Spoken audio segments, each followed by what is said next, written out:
Nakapili na ng winner si Stationery Pal, tapos ito yung makukuha niya. Kukontakin ko na lang yung winner directly. O diba, box pa lang, super nakaka-excite na, kaya ipapakita ko sa inyo yung makukuha ng winner. May cute purple bunny dito. Tapos may kasama rin siyang bell.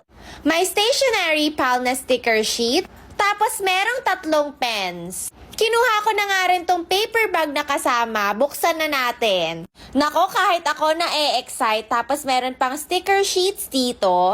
Tapos yung laman naman ng paper bag, meron siyang notebook. Ito naman, Sanrio theme na correction tape. Set of 4 na yan. Meron ding neon colored na post-it, may pen, may scissors. Tapos ito, mga rainbow hearts siya na sticker sheet. 6 pieces yung kasama. Isa pang correction tape, may sharpener din. Tapos ito, ang cute. Glue stick siya, tapos color blue na clear yung color.